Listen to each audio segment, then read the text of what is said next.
दीदी, एक प्रश्न एका व्यक्तीने विचारलेला आहे की सगळ्या जगामधले प्रॉब्लेम, जेवढे काही संकट आहेत, हे माझ्याच नशिबी का? याला आपण काय संबोधित करू शकता? अच्छा अच्छा अच्छा. आता समजा पेपर हॉलमध्ये विद्यार्थी गेला आणि जेवढी कठीण परीक्षा असेल, जेवढं पद खूप मोठं असेल, तेव्हा त्याला पेपरमध्ये प्रश्न पण खूप कठीण कठीण येतात, है ना. आता जीवनामध्ये संघर्षच जर नसेल तर तुमचं जीवन तर निर्जीव आहे ना. तर संघर्ष करणं किंवा परिस्थिती येणं हे स्वाभाविक आहे.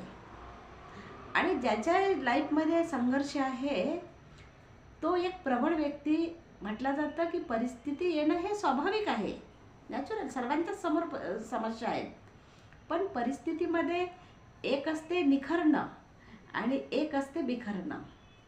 तर व्यक्ती त्याला म्हटलं जातं की परिस्थितीमधून काहीतरी शिकेल किंवा परिस्थितीमधून काहीतरी बनेल आणि परिस्थिती त्याला घडवते.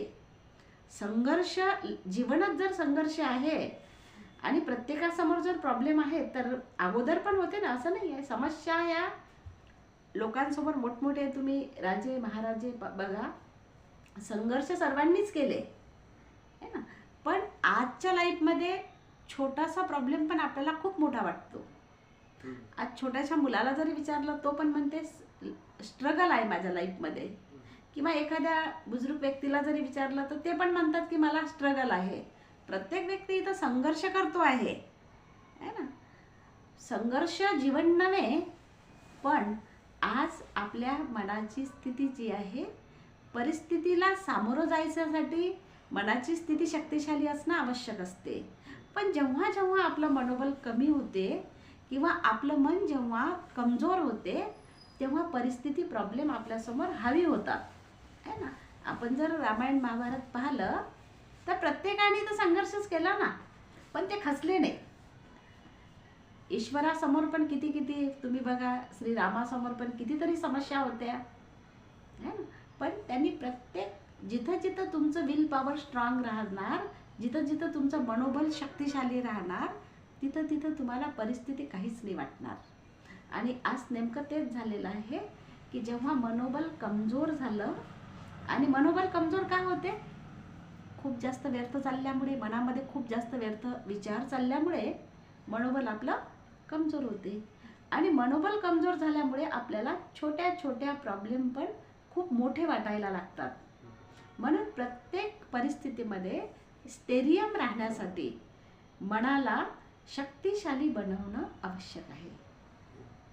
असं पण म्हणू शकतो ना आपण की सकारात्मक गोष्टीकडे त्याचं लक्षच जात नाही, नकारात्मक गोष्टीकडेच लक्ष जाते. म्हणजे त्याला प्रॉब्लेमच दिसतात, आयुष्यात त्याचे प्रॉब्लेमच दिसतात, पण त्या प्रॉब्लेम मध्ये कुठंतरी एक सुख लपलेलं आहे, पण ते सुख तो शोधत नाही, त्या सुखाकडे त्याचं लक्षच जात नाही, त्याचं दुःखाकडेच लक्ष जाते. त्याचं सर्व दिवसभर तो चिंतन कोणतं करतो? दुःखाचंच करते, संकटातच करते. म्हणून त्याला संकट. आणि तुम्ही जे चिंतन करणार, जास्त निगेटिव्ह जर करणार तर तुमची माइंड जी आहे ते निगेटिव्हच बनणार, तुमची मेंटॅलिटी तर तशीच बनणार ना. तुम्ही जास्त वेळ कोणत्या गोष्टींवर देता? परिस्थितीचं जर चिंतन, एखाद्याला समजा प्रॉब्लेम आहे शारीरिक, आणि तो सकाळपासून संध्याकाळपर्यंत म्हणते आहे की मला हे प्रॉब्लेम आहे, मला हे झालेलं आहे, शुगर झालेली आहे. तुम्ही जितकं प्रॉब्लेमचं चिंतन करणार तर चिंतनाने तुमचे प्रॉब्लेम तर नाही मिटणार, बल्कि ते प्रॉब्लेम हावी होणार. आणि हाल कशामध्ये आहे? हाल आहे, तुम्ही डॉक्टरकडे जा, तुम्ही व्यवस्थित गोळ्या घ्या, किंवा तुम्ही व्यवस्थित तुमच्या शरीराचं हे करा, व्यायाम करा, प्राणायाम करा, है ना. जे जे तुम्ही तुमच्या शरीराला चांगलं ठेवा. चिंतन केल्याने किंवा व्यर्थच तुम्ही त्या प्रॉब्लेमला खूप जास्त प्रत्येकाला सांगितल्याने किंवा त्या समस्याचं जास्त वर्णन केल्याने तुमचं प्रॉब्लेम तर हल नाही होणार ना. हल याच्यामध्ये आहे की त्या गोष्टीबद्दल तुम्ही किती त्याला स्वतःला विल पॉवर संपन्न बनणार, तुम्ही अंदरून किती स्ट्रॉंग आहे. जितकं तुम्ही अंदरून स्ट्रॉंग बनणार, तुमची इनर पॉवर जी आहे ती जितकी सशक्त बनणार, तितकं प्रॉब्लेम जे आहे ते मिटतील. समस्यांचं समाधान बाहेर नव्हे, समस्यांचं जे समाधान आहे ते आहे अंदर, तुमच्या विचारांवर. आणि प्रत्येक व्यक्ती स्वतःला चांगलं मॅनेज करू शकतो. जर त्याला ज्ञान असेल तर. ज्ञान म्हणजे काय आहे? ज्ञान म्हणजे खूप नव्हे की मी खूप सारं वाचलं, मी खूप सारं अध्ययन केलं, याला ज्ञानी नाही म्हणणार. ज्ञानी म्हणजे काय आहे? एक समज की तुम्हाला काय करायचं, कसं जगायचं, काय चिंतन करायचं, मनाला काय द्यायचं. ज्या व्यक्तीला हे समजलं, ज्या व्यक्तीला जीवन जगणं समजलं, तो ज्ञानी.